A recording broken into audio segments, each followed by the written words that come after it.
Good afternoon, everyone. So, how was yesterday? Session, polity, IR.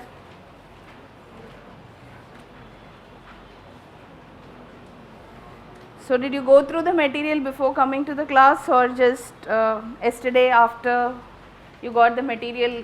Here, I opened the current affairs, reading newspaper. How's it going? Are you value addition of Vision IAS material to the newspaper, or you stopped buying newspapers?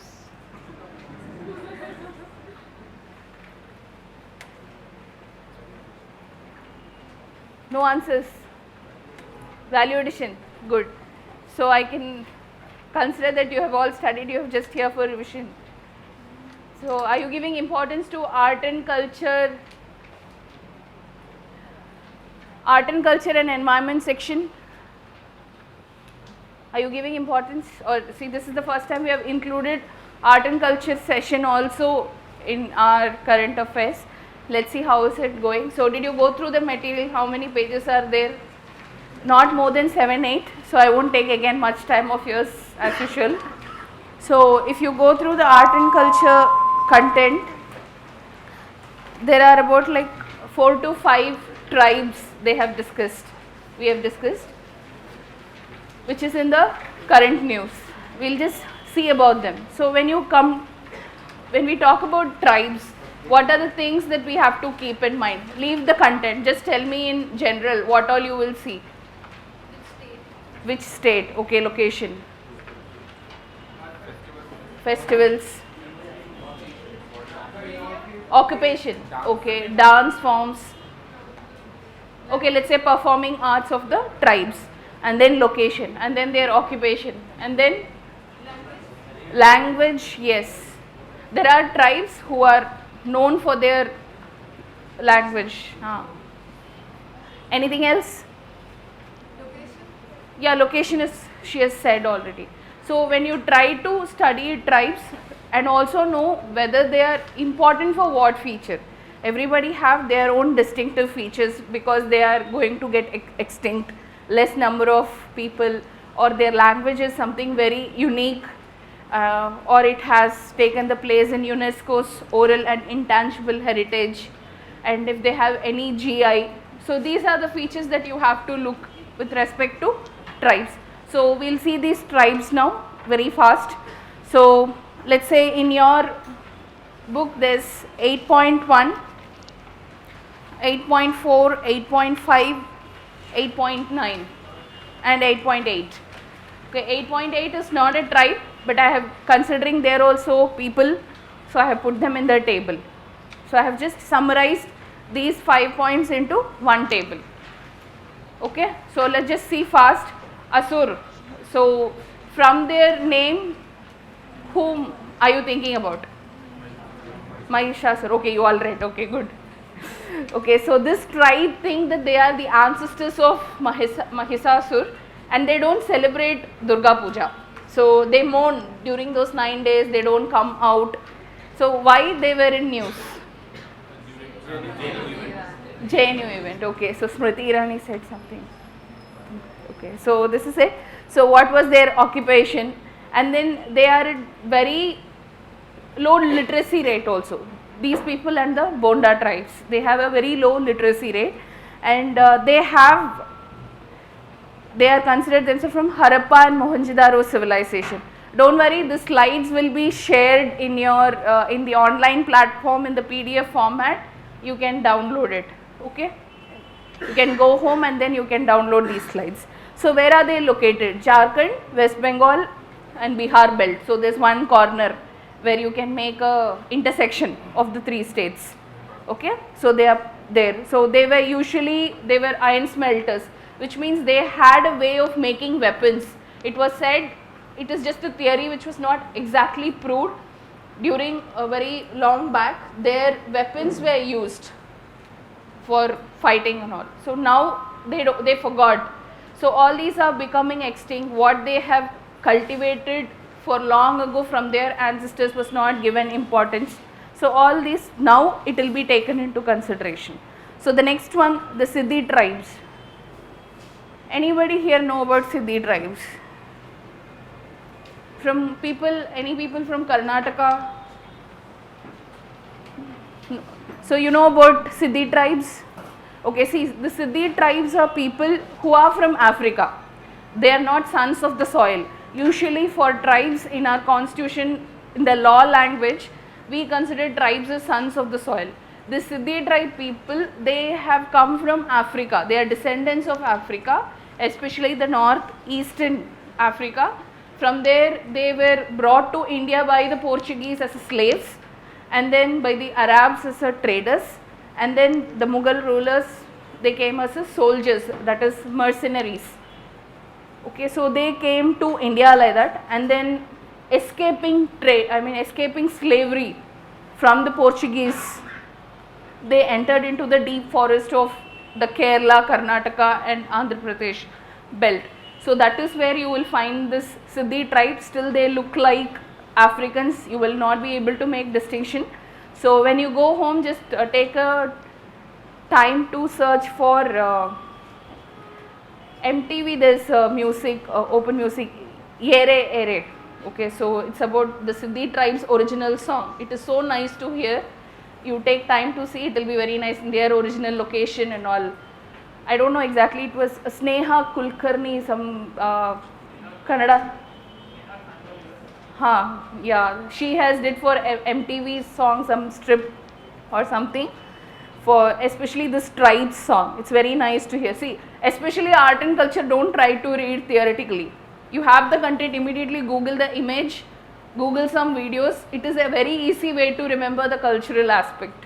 Theory will never help you. Theory you cannot keep remembering. How many you can keep remember? But always remember, stories as a picture will remain in your head. People who liked especially reading comics will understand this. So next, Toda. Toda tribes, they are endemic, that is they are only found in Nilgiri hills of Tamil Nadu, nowhere else, only there.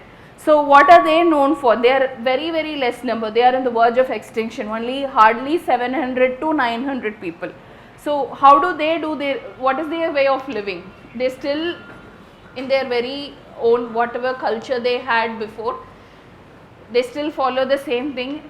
You will be astonished to know their hut is made up of muns, and then the front part is made up of granite, very beautifully carved, and the entrance to the home is only 3 foot, 90 centimeters. Because they are, since they are in the UNESCO's, Nilgiri Hills are in a bioreserve area, right? There are a lot of wild animals. Why their doors are so small? You have to crawl into their home. You cannot just, just say we have a door, just open and come. No, you have to crawl into their home, only 90 centimeter length and breadth, just to guard themselves from the wild animals. And another interesting aspect of this Toda tribes is they have a embroidery pattern. It has geographical indications. Toda embroidery has geographical indications.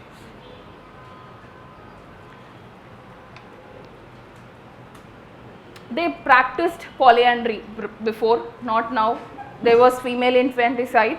These aspects have reduced interventions of NGO, state government, and because of the intervention of NGO and state government, they also lost their land.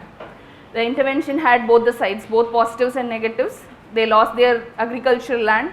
Now they are mainly into dairy products like buffalo. The religion, the entire religion, the centerpiece is buffalo. So whatever comes out of that milk, they sell it, they pray, and they have a priest for everything. It is related to buffalo, these people. Okay. Dairy is the primary occupation and buffalo. Earlier they were pastoral community, that's what they had, agricultural land. They used to do in a small land where they can do their own living for their own consumption. But after the state government's intervention and they occupied the land of the Toda tribes. Not just Toda tribes, there are other 2-3 tribes also there. Since they occupied those land, now they have left all that and they just take care of the buffalo. And they say this, I don't remember exactly the goddess name. They think that goddess is the person who gave birth to the first Toda male, and from his right rib Toda female was created, just like Adam and Eve story, how Adam and Eve was created. And then even to go inside the temple, there's only the 3 feet door. The only difference between the normal home and their temple is the roof will be little different. Otherwise the front has a very beautiful granite decoration, you will not believe, you can see. And even their embroidery dress, they wear same kind of dress, the red, black and white, nothing other than that. You see the way they embroider, that's why they have this GI also, because nowhere else it is practiced. And the pricing, everything has been now standardized because people started exploiting them. They get for a very meager amount and then they commercialize it. Now for everything they have made equal pricing, and there's one way to get an outflow of product in and outside from the tribal group. There's somebody to take care of the tribes. It is there for almost any extinct or near extinct tribes. It is in the market, yes. That's why they have GI, right? GI indications are given only those products that are commercially available and that are very well known. So next we will see about Bonda, then we will come to Baul. Bonda is not a recipe, okay, they are the tribes, because when I tried to first search for Bonda tribe, the first result that came is recipe for me, aloo bonda. So Bonda tribes, you know, one exclusive thing about them is they have what Indian Parliament or Indian leaders could not achieve, they achieved. They have equal rights, they have in fact more rights. The total number of female are more than men, and they read that fact that is there. They marry a younger man, if 10 years, 5 years or younger to them. Bonda tribe women, they marry 5 years or 10 years younger men, so that they can take care of the man, and as the man grows he will take care of the women. So this is the very exclusive feature of Bonda tribes. So they have, this is their privileged position which no other, I think no other tribe has.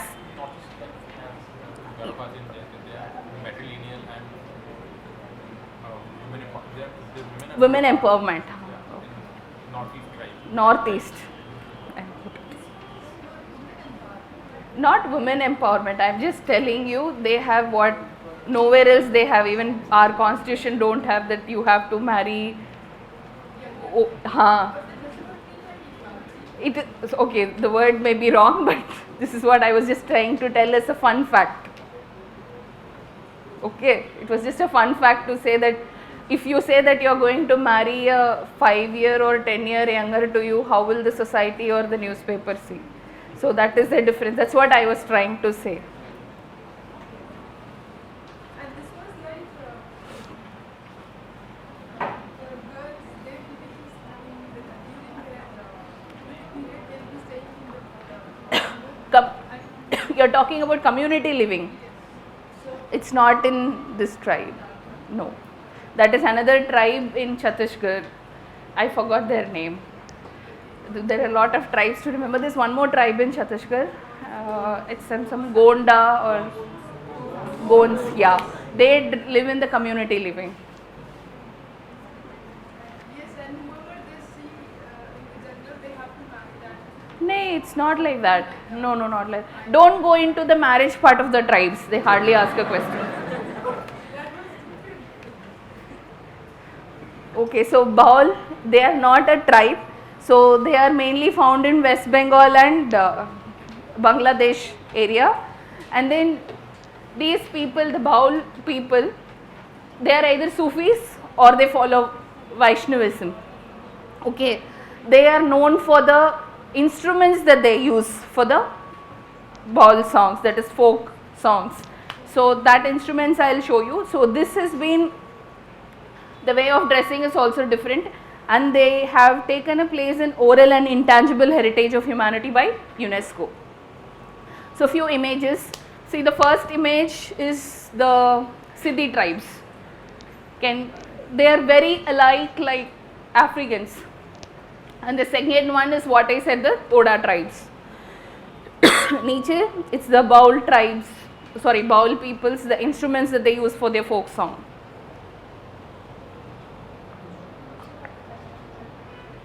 See, for Asur I did not get any really good picture because they don't have their dress specifically like Asura or Demis. They are living a normal life where they work in the tea plantation. That's why I didn't add. I just wanted to add those. They have a very distinctive same features where they can show. Only that. Even for the Bonda tribes, I did not get. Okay, let's go to the next topic, Kondane caves. So in art, you must have, this topic actually covers two things. One is cave painting, the other one is Buddhism. Okay, it is recently in news because Kondane caves in Maharashtra, which is near the waterfalls. I don't know how many of you have been there, it's a good one. So in Kondane caves is known for the Buddhism, that is Chaitra, Vihara and all are there. It was during the Hinayana phase of Buddhism. But recently they have found the rock paintings also.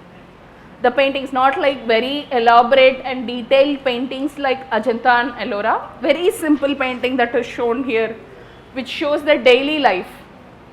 A man having bow and arrow, animals picture. Yes? Which one? This is like a stag, right? This image with antelope. It's like a. Can you see? Okay. See, Chaityas and Viharas already there was a question asked in UPSC.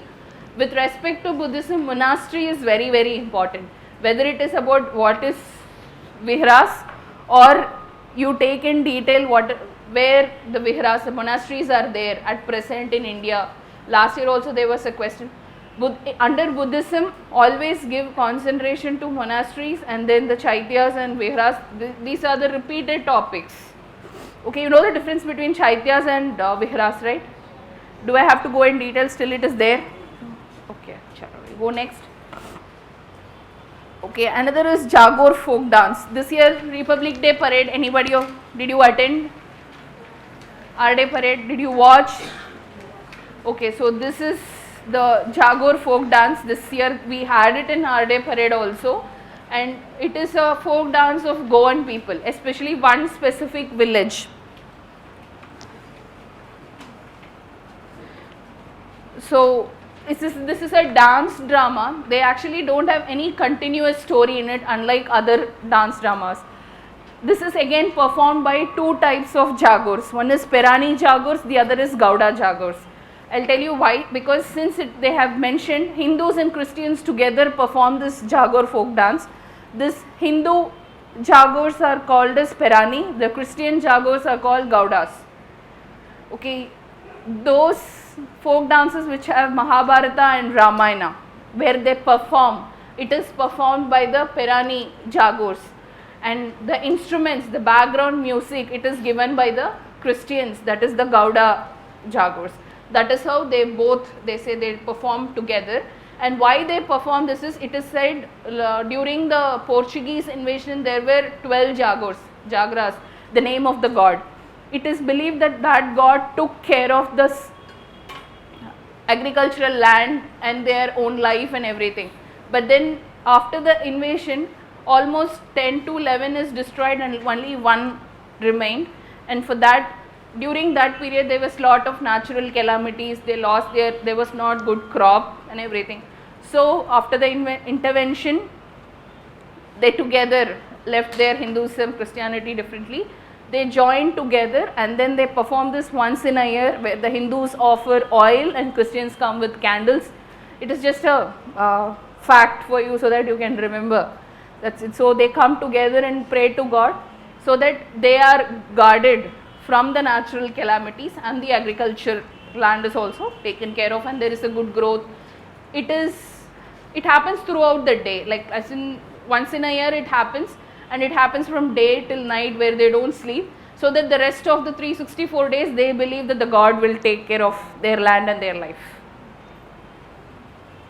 So Zardozi, I think almost everybody, every woman here who have attended any wedding will know what is the bridal lehenga is made of, and the sherwanis, they have the borders. That is the Zardozi embroidery.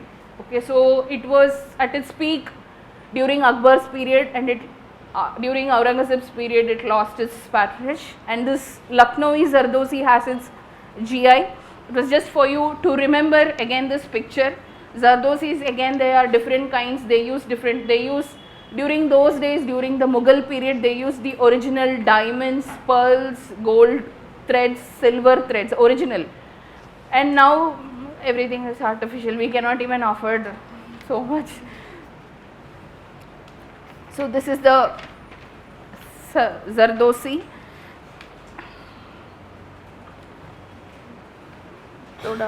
Okay, then let's go to the next one. This Chola sculptures. See, what is discussed 8.10 is the stone sculpture. Okay, this is not stone. I'll come to this picture later. What they have found is the Chandeshwarar stone sculpture in Tamil Nadu. Somewhere they have digged and they have found where the Shaivism has spread, especially during the Chola kingdom period. And this was during, I think, Karighar Chola's period. This should be there. And why about, see, they have given description about what kind of knots, his hair styling, and how he has dressed up. Basically, the information about the sculpture is given. When you read the information about sculpture, it is because you will find out during which period it was. That is why this information is given. For you to distinguish very specifically just by the description of the sculpture, you should know the multiple. During this period, how the images were there, especially during the Gandhara period and all. Have you read about the distinction between how Buddha was depicted, right? Where he had a long veils, the hairs are curled. Okay, like that you have to know for each and every sculpture. If you know the distinction, you will know the period. But otherwise, this god Chandeshwar, whom they have, he is one of the 63 Nayanmars. Do you know the distinction between Nayanmars and Alvars, or do you want me to spell it? You know? You don't know? Okay, so I'll tell. See, this Nayanmars and Alvars are just two saints, two sects of saints, only from Tamil Nadu, nowhere else. And those people who followed Lord Shiva, they are called Nayanmars. These 12 people who followed Lord Vishnu, they are called Alvars.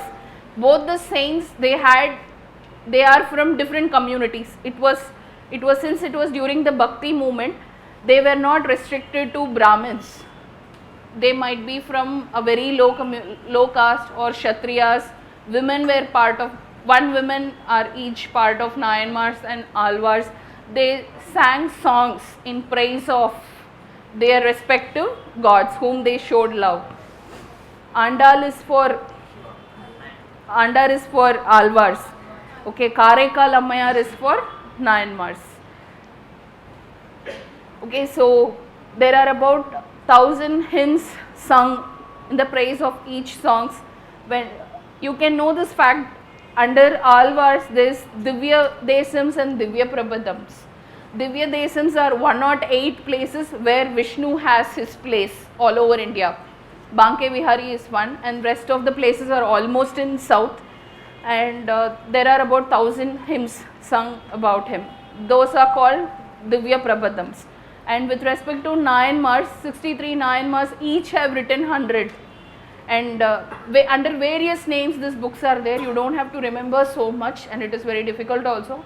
You just have to know the distinction between Nayanmars and Alvars.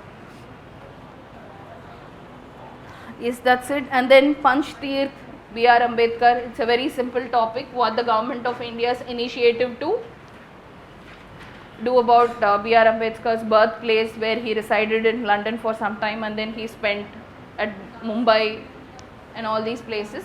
It's just a factual information. There's nothing specific about it.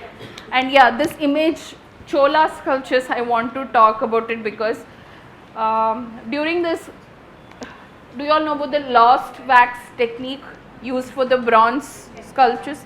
Yes, it is just for that. 2 days before, I just read it in paper.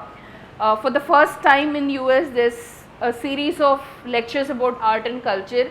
Indian art has given place, they are allowed an Indian art to be described. So it is about this last wax technique where the Chola sculptures, these people, they use the lost wax. This is made of wax, that's not bronze. Then they will melt the bronze and then they'll pour it inside the wax, the whole image comes out, then they make it. That is why we always see in newspaper that this sculpture is stolen, it is found in Australia, it is found in America, it is there in that museum and this museum. Why specific this bronze is given? Because there is a certain mixture which till now they were not able to find. The place where the Chola kingdom is there now, there is no place for the bronze. From where did they get the bronze? That is another question. The Cholas had interest in Sri Lanka. It is not to capture the territory, but Cholas, whenever they had interest on some territory, it is because just for the trade purpose. They were not at all interested in capturing any country. So remember this statement. So when you say the Cholas interest in any territory, it is not because they want to capture it. It is always the primary thing is their trade. Okay, that is why they wanted to have trade with Sri Lanka, or when they tried to go to southeast countries. It is all because of this reason. Okay, your culture part is done, half an hour. Okay. Let's go to environment.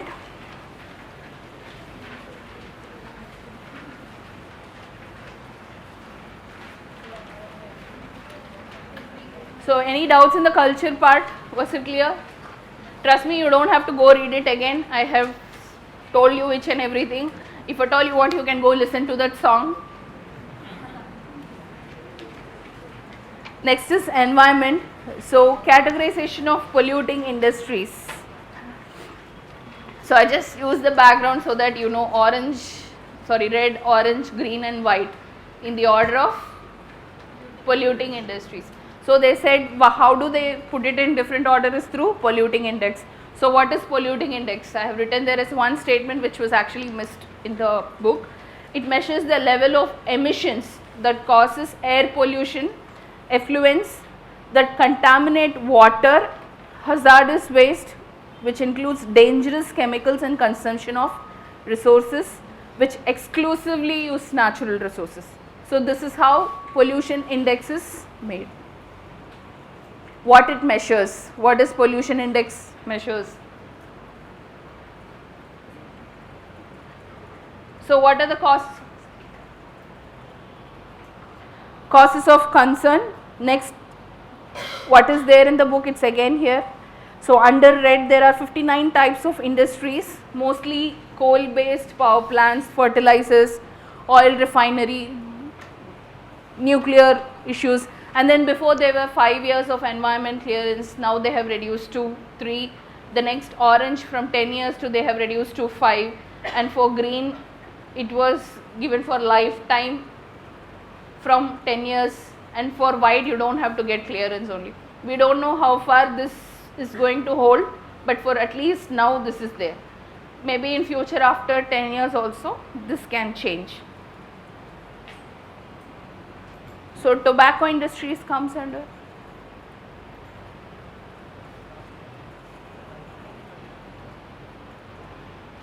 Red or orange?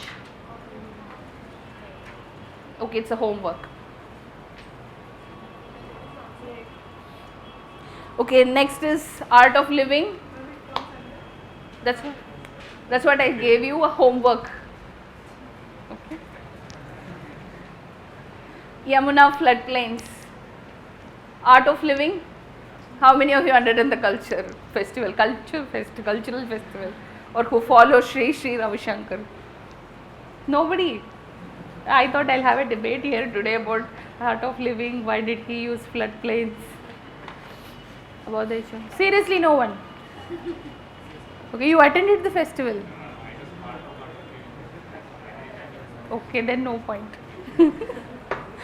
Chalo, okay. So, the significance of floodplain. There was lot of debate for a very long time why a floodplain is significant. There's no image here. The points are given we can just repeat, it's okay. Somebody can explain also. Flood protection, it's a very basic thing. And then floodplain is something, see, you don't know when the water will increase in river and when it will decrease in river. So that time you need a floodplain, extra space so that the water can take it and then it can settle its sediments and extra particles and everything. And if you harden that place through cement or flattening or whatever you do, it cannot absorb water, and the groundwater cannot be recharged. Groundwater recharge is very important. So everything gets stuck here. So that is why they opposed, and there was lot of debates. Let's not go into the debate. You just have to know about the floodplain. Okay. And increased footfall. What was this? More people than it can hold.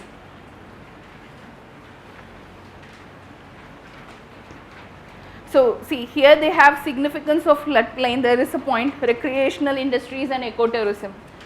At one point of time, even that is hazardous to the floodplain.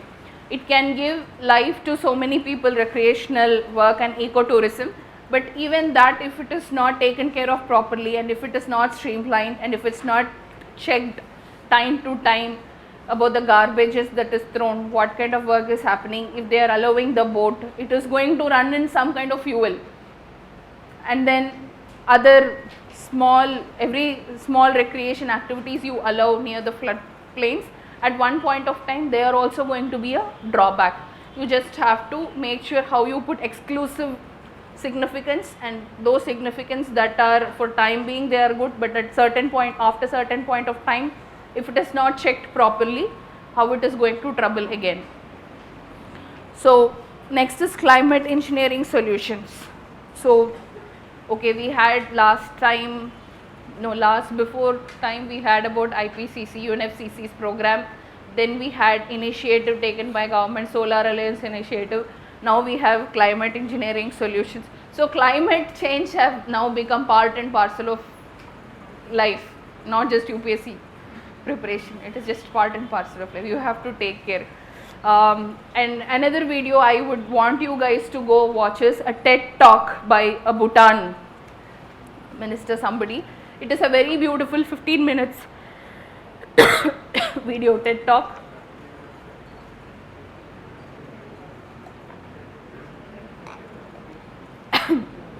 He would have asked a question, we Bhutanese people have not just carbon neutral, we are actually carbon negative, and we are helping all our neighboring countries. What mistake did we do to have the 2 degrees Celsius of climate change?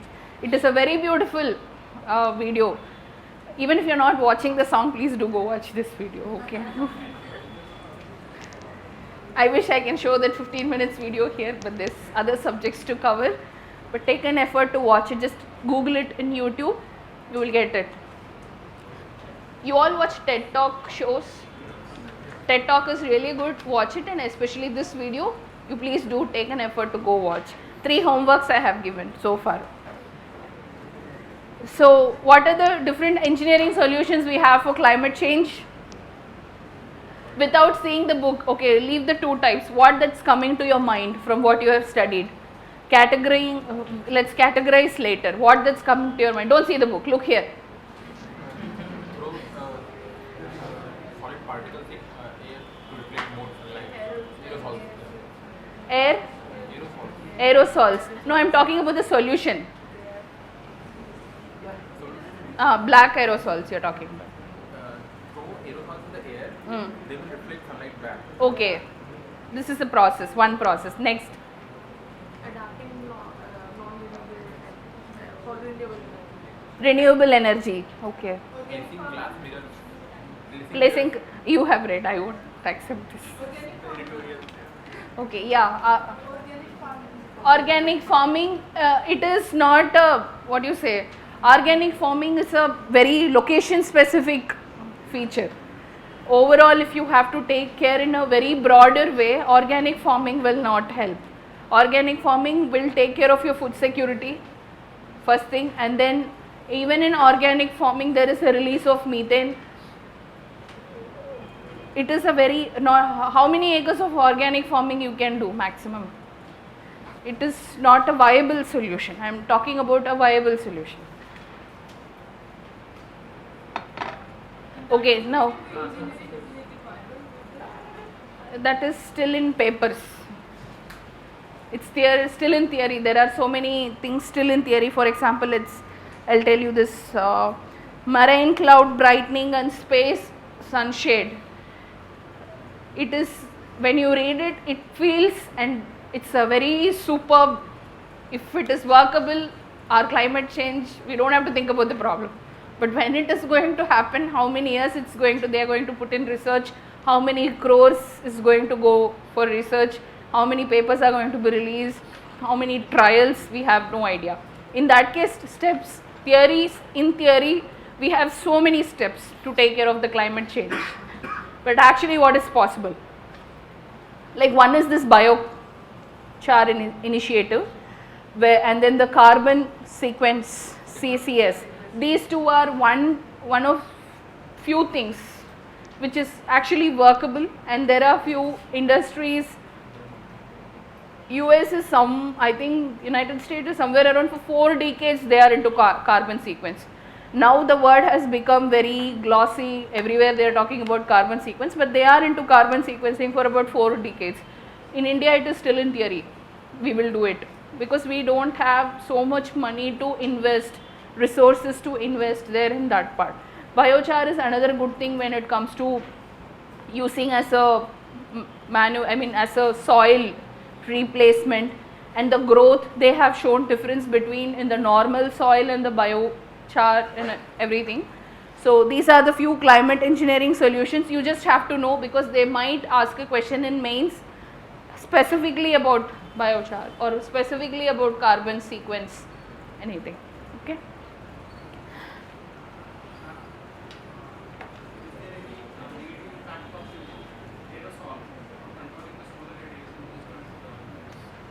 Negative?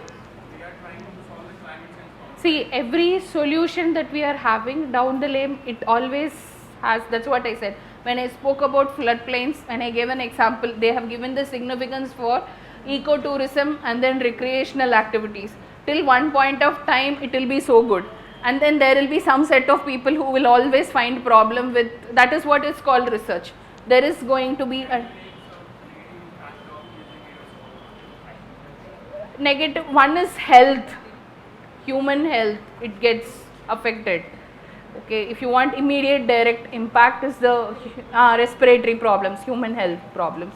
Other things are very minimal for now. So e-waste management and plastic waste. So you read about e-waste and plastic waste management rules.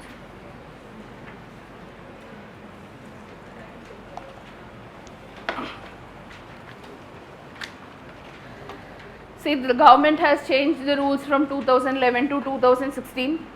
The new features, there were some set of people who were held responsible. Before it was only producers, now manufacturers are also included. And before there was like 2-3 schemes are added now. Deposit refund scheme. What is deposit refund scheme? Okay, whatever product you are using, for example, you are buying, let's say 10 hard disk or pen drive. After using, it's not going to work anymore. You return that back. This is not for individuals, it is for the company. So these people have to have the collection points at different parts of the country and states. They have to collect it back and they will refund it. They get it deposited and then they send it for recycling. So under the scheme, they will have some tax rebate. The same for under e-waste exchange, give the old and new. Exchange products is give, it's still there even now. Bulk consumer responsibility. So yes, the consumers has to file this also. What happens at the end of the year, how much they are consuming and everything. So these are the points that you can add in your mains. These are not something specific that needs an explanation, but just that these things make part of your mains answers. Just you have to note down these points. So participation of state government, this is default. See, any rules or laws that is done, participation of state government, participation of local bodies, what is the steps taken by the central government, this is a very default. And then when it is e-waste, there is a difference between e-waste and plastic waste. E-waste you will not find in every nook and corner of the street, but plastic waste you will find in nook and corner of the street. Their local bodies involvement is more important. In e-waste, more than local bodies corporate involvement is more. So this is how you should differentiate between the waste and who will be involved, who are the main players and what would be their roles. You just always have a comparative study. When you do it, it will be easy for you. Regarding the e-waste management, the main problem is the collection and the categorization of the waste. Collection, categorization and also recycling. So the problem lies with the people. They don't select the waste in the different categories. Means for e-waste and the biomedical waste, you can just collect it and you can directly recycle it. See, even the biomedical waste, again, it is not found in every nook and corner of the street. If you are talking about separation of the waste, it should start again from the local bodies. They should have different kind of bags. For black ke liye a green color for something, red for something else. So in the beginning they are doing their job. Again, in spite of education is another important thing here. In spite of we educating through radio, we put it through paper, इसमें डालना, फिर भी हम ऐसे ही डाल देते. कहाँ है हमारे पास टाइम? ऊपर से डालो, कूड़ा नीचे बेल मारो, ऊपर से. घर के अंदर आपके पास कितने डस्टबिन है? एक ही डस्टबिन है, उसके अंदर सारा डालते हो. Do you segregate at your own home first? No. How many of you still have 4 years, 5 years old mobile phones? The unused chargers, the headphones that are clinged and sticking with each other. Have you ever tried to remove them and throw it? नहीं काम आ जाएगा, कभी काम आ जाएगा. It's there, right? When you don't put an effort from our own, from individual. See, almost all mobile centers, especially their own service centers like Nokia, Samsung, they all have collection points. They'll say drop your old mobile phones there if you have noted, because I have noted them and I have thrown also 2-3 there. So it is there. It is in our side also, it is their side also. It is mutual. We also have to put an effort, they also have to put an effort. So that's why go watch the video. So next is Agasthyamala Biosphere Reserve.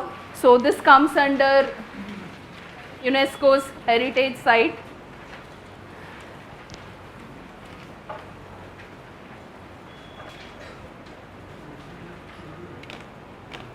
World Heritage Biosphere Reserve Network. So how many are there in the list? You have to by heart. Okay. This one don't by heart as in read and by heart. Keep the map, read. 25 plus 7. 25 cultural and 7. So 25 natural and 7 cultural. No, 25 cultural and 7 natural. Read it with the map. Without map, you cannot record them. See, and then endemic and endangered species. See, these with respect to environment, you have to note down the keywords and then understand the basics. What is endemic species? I just explained some time back. That is specific to one geographical location. What is endangered species? They are going to get extinct, near extinct, like Nilgiri tar. They have given explanation. So just know it like this. When you read about location or when you read about any specific animals, always read with map, which is the nearby river, or is this bordering any two states, state bordering, or is there any river flowing between two forests like Amarkantak and all. It is the border of Maharashtra and Chhattisgarh, MP and Chhattisgarh. Okay, so MP and Chhattisgarh it borders. So why Amarkantak is important? So try to know that. Okay. And that's it. Again, fly ash is a very factual information. Fly ash is an additional compound that comes out of the coal industry. They have found out after so many research and theory that you can use fly ash for bricks, making bricks, and for the railway track. There was a good Discovery Channel's video also how the fly ash is made into the railway tracks block. It's a very nice video. If you're interested, I prefer more than reading, I prefer watching. So try that. So yeah, what kind of, and still they said around 50 to 60% is only used, not more than that is used. Why it is less used? Because we have still not tampered and everything, the potential, and then we don't have the enough resources to do all that. So what are the pros, what are the cons? Just from reading one page you can make it. These kind of facts will not be asked as one question. They will make part of one big answer. You are part of some big plan. Like that, the information that is there as a part of current affairs, when it comes to mains, it becomes part of a big answer, and when it comes to prelims, try to know the keywords, understand its meaning, and then you see how it is related to the other facts. Any doubts? So next we have science and tech and security classes session.